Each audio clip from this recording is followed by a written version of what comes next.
All right, so it's January, or the end of January, I guess. And my January planner goals were pretty much wrecked. So, wrecked from the beginning, even when I set them. So, um, let's just get straight into it, shall we? So, my reading goals were the only thing, I probably the only thing that went remotely right this month. So, I read 3 books. They were all pretty good, a little different for me. Typically, I read almost exclusively young adult because that's what I like to write. But this month, I kind of switched it up a little bit. So, the first book I read was The Nature of Witches by Rachel Griffin. It was really good.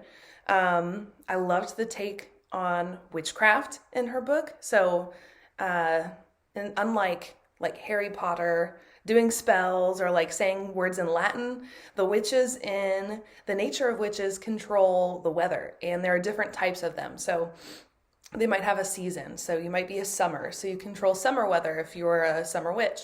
But our main character is what they call an ever witch. So she changes with the seasons. So you can see subtle differences in her personality, which is really cool. But she's also able to use her magic within those seasons too. And the book follows her journey as climate change is having a huge impact on the world, and she's learning to use her magic outside of the season that they're in. And the person that helps train her, there's a little bit of a romance that ends up budding between the two of them. It was really cute. I loved it. The second book that I read was Tessa and Weston, The Best Christmas Ever by Abby Emmons. She's on YouTube herself. She's a self published author. I read her first book that she published, which was 100 Days of Sunlight. And this book follows the same characters. It's just set at Christmas time. So the big plot of it is that Tessa, who's always lived with her grandparents growing up, her relationship with Weston is going great. They're getting along perfectly, and things are going well until her grandparents break it to her that her mom is coming to visit them at Christmas time. She's never met her mother, and her mom's never been a part of her life at all because her mom has her own struggles, and she's not sure how to feel about that. And so the book is a romance a bit between Tessa and Weston. You get cute little moments here and there, but mostly it's about the mother-daughter relationship and how that can grow, blossom, and under what parameters is forgiveness warranted. So that was a really good book, following the same characters. I liked it. And the last book that I read was Everyone in This Room Will Someday Be Dead by Emily Austen. I purchased it as an audiobook months ago, intending to read it, and just didn't get around to reading an audiobook. And I wish I had sooner. It's so, so good. So the main character has anxiety, an anxiety disorder that she is not treating. Essentially, she has no idea that's what this is. She like weekly goes into the ER saying there's something wrong with her, and she's so certain that the thing that's wrong with her is her heart. And they keep telling her, you're having panic attacks. You're just having a panic attack. And every time she goes into the ER, which I understand because I have anxiety myself, and panic attacks really do feel a bit like they're similar to heart attacks. Your heart races, you can't control it. You might get chest pain, you get stomach aches a lot of times, and you may not feel like you can fill your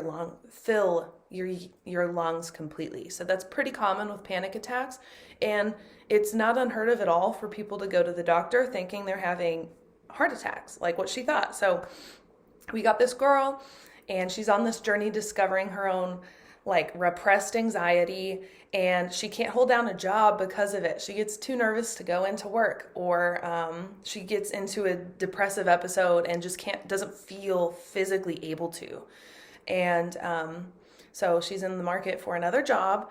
And while she goes to a church around the corner from her apartment to follow up on an anxiety group that she saw an ad for, they assume she's there for the secretary job, and she just goes along with it. So here she is. She's a lesbian. She's an atheist, and she's working as a secretary for the Catholic Church now. And she soon finds out, as she's working the secretary job, that the secretary before her had been there for a very, very long time and died under kind of mysterious circumstances. So there's the anxiety plot, and there's also this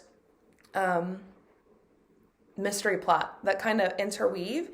And I thought it was done so, so well. I highly recommend that book. And it's actually a pretty quick read. So those are the 3 books that I read this month. I'm hoping to at least read 3 more in February, so we'll see. So writing this month, that's where January really got derailed, like the beginning of the month. So at the beginning of the month, I realized I was getting ghosted by my cover designer. So long story short, because people keep asking me what happened with him, long story short, he kept telling me that he would be able to finish the work. There was always these kind of excuses. He came forward with those first mocks extremely quick, I will say that. And then he just kind of cruised. He would tell me these things like, "Oh, I'm working on it, I promise." And then at one point he was in COVID, and I was doing the math and keeping track of him as he was in his own quarantine, and he just never did follow up with me. So I pulled out of that agreement, and I spent the first part of this month trying to find a new cover artist, and I realized very quickly that I would not have cover art in time to have that January 31st release for the arena like I had planned. So I had a pity party, felt pretty upset for a whole week, didn't do anything at all for that week, and then took a deep breath and got to it, and I found another cover artist. She's phenomenal. I start work with her in February, the first week of February, so I'm super excited. So I knew that I would have to push back the date for the arena publication, and I did. So that is now March 28th. So it is coming. The book is done. I'm just waiting on cover art. Everything else is finished. So super exciting. I'll have a lot to release in these months coming up too. And what else did I do? So I fixed the cover art issue and moved the arena date, and I think that's pretty much it. I had been writing on a new project. It was going to be, well, it will be, it still is, going to be the next book I publish after the arena. So I had been working on that, and then when the whole debacle with the cover artist hit, I had to pause. So my original goals were to get through that and finish writing that and to publish the arena, and neither of those happened. All of those goals had to change. So unfortunately, that's how writing went. So hopefully the month of November goes a lot better. I'll be working with the cover artist, so that should go really well. And I'm planning to finish that draft in February. So as long as I can stick to my dates, I've made them kind of loose, my SMART goals. If you're curious what those SMART goals are, or what they were for this month even, you can check out my Instagram. I'll have those things linked in the description because I post about them there, and I also do a write-up about them on my blog, so you can read more about the SMART goals there. But hopefully writing goes better in February. So my running goals for January, I don't even know. They they got derailed also. I don't think it was quite as bad as my writing goals because I'm not having to push back the entire book, for instance.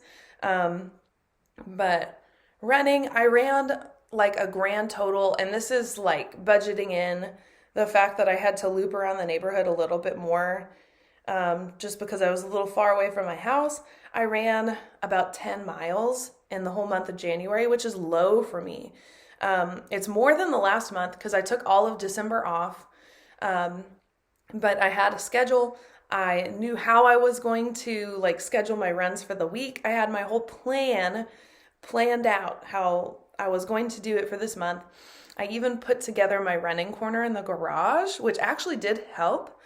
But the big issue with January was that going back to work, things got really, really busy. And so I didn't have time to run in the week. I was running weekends, which is still good. And then, not long after that, I caught COVID. So, me, my husband, and our son have all been in quarantine for this whole last week. With COVID, it has not been super fun. I've been kind of posting my daily updates about how we're doing on Instagram. So if you follow me on Instagram, you probably saw them. We were very fortunate. It was pretty mild case. Our son didn't even really show symptoms. He's 2. Alex and I, we had kind of the dulled senses going on. I never did lose all of my senses.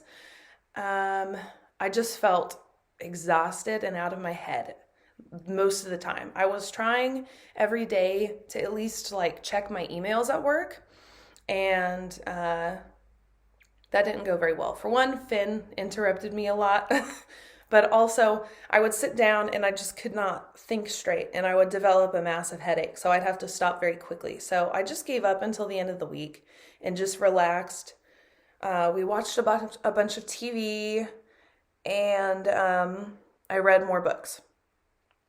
So it's unfortunate. I wish I was able to do more. We did get out yesterday and go on a walk, and we both were kind of upset to learn that it took the wind out of us more than we typically are used to, especially me running really long distances. I was surprised that the few kind of short blocks that I did jog just to see how it would go were kind of exhausting. So I had to redo my plans for February, and I am starting at the absolute minimum of 1 mile at a time, which is fine. It might mean that I actually come out quicker just because I'm a little bit, I should be able to run that. I would be very surprised if I couldn't. But the fact that it is such a short distance for me should mean that I focus on like the speed of it a bit more. But we'll see. I'm going to give myself a lot of grace coming out of having COVID, and we'll see. But that's how running went. I wish it had gone better. 10 miles. Just 10. That's okay though. Hi. So I realized that I didn't ever show you my running corner, and that was the only thing running wise that I was able to do super successfully for January. So that's behind me. It is in our garage. Oh my goodness. This is terrible. I'm going to just turn you around. So here it is. I have a Bowflex treadmill. It is I don't even know what series. BTX 216. It's one of the heavy duty ones. So you can't see it from this angle, but it has like cushioning underneath the actual belt of the treadmill to make it more durable and heavy duty for like really large people. So not that I'm like a really large person, but I knew it meant that it would wear a whole lot better. And I hate running outside, so I anticipated putting a lot of mileage on this, especially since I run such long distances. And typically with treadmills, the more you use them over time, the belt gets kind of loose. And so you have to get it tightened, and I'm sure I'll still have to do that part, but I thought having the heavy duty one would mean that even though it was a little bit more expensive, that it would wear for a really, really long time, and the likelihood of me needing to replace something was less. So that is part of the reason we got it. I love that treadmill. It's so nice. Also, it's kind of crude right now and also covered up with a box. So let's just move over here. So I have my metal corner. I don't have many of like my bibs and stuff put up yet. Also, that's backwards. So I have my running stats up there. My best 5K, it's been a long time since I've run a 5K, was 25:04. My best 10K, that's actually an estimate based on one of my half marathons. My best 10K is approximately 60 minutes, and my half marathon, I set a new PR for that. This year was 1:49:30. So those are my stats, I guess. And my medals are under there behind the box, kind of covered up. So there's my running corner. Thought I should include that part since I did talk about it in the last clip. So that's how January went for me. Not that great, unfortunately. And I had like such big plans to start 2022 off really well, especially because I have this series going where I post on my Instagram. So you can see, if you follow my Instagram, you can see the actual photos of my planner. So you can see exactly what I wrote down as my goals and what I did accomplish for each of those read, write, and run goals.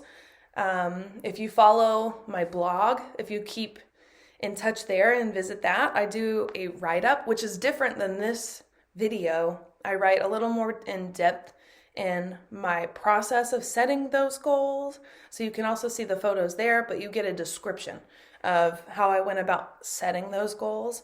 And so that is on my website, amyprokopis.com. And then there's this video now, which is new to the series. So I thought this would be kind of a fun way to keep track of it for myself, just because I like putting together video. I really always loved this kind of artistic format, and I thought it'd be a good reason to try it out, just include it in the series.